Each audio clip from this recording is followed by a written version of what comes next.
In the past few weeks, Wall Street's been rocked as banks closed and markets tumbled. But for many of you, the people I've met in town halls, backyards, and diners across America, our troubled economy isn't news. 600,000 Americans have lost their jobs since January. Paychecks are flat, and home values are falling. It's hard to pay for gas and groceries, and if you put it on a credit card, they've probably raised your rates. You're paying more than ever for health insurance that covers less and less. This isn't just a string of bad luck. The truth is that while you've been living up to your responsibilities, Washington has not. That's why we need change. Real change. This is no ordinary time, and it shouldn't be an ordinary election. But much of this campaign's been consumed by petty attacks and distractions that have nothing to do with you or how we get America back on track. Here's what I believe we need to do. Reform our tax system to give a $1,000 tax break to the middle class instead of showering more on oil companies and corporations that outsource our jobs. End the anything goes culture on Wall Street with real regulation that protects your investments and pensions. Fast track a plan for energy made in America that will free us from our dependence on Mideast oil in 10 years and put millions of Americans to work.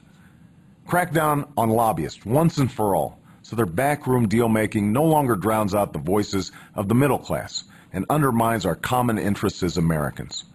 And yes, bring a responsible end to the war in Iraq, so we stop spending billions each month rebuilding their country when we should be rebuilding ours. Doing these things won't be easy, but we're Americans. We've met tough challenges before, and we can again. I'm Barack Obama. I hope you'll read my economic plan. I approve this message because bitter partisan fights and outworn ideas of the left and the right won't solve the problems we face today, but a new spirit of unity and shared responsibility will. Listen here, because you guys are being fed these ads that don't tell the truth.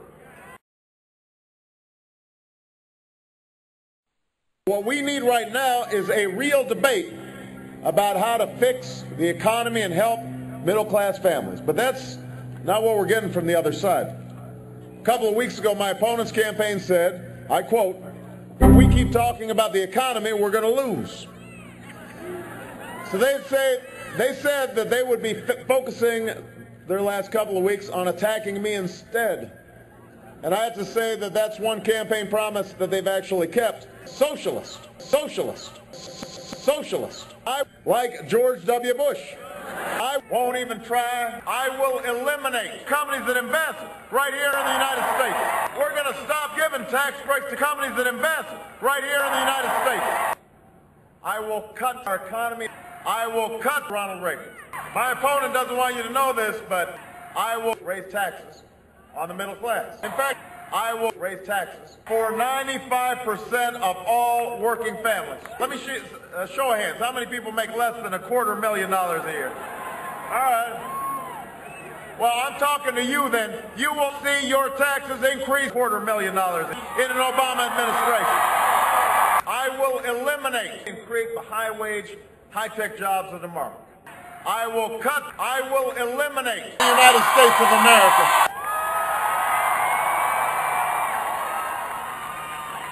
Hooray!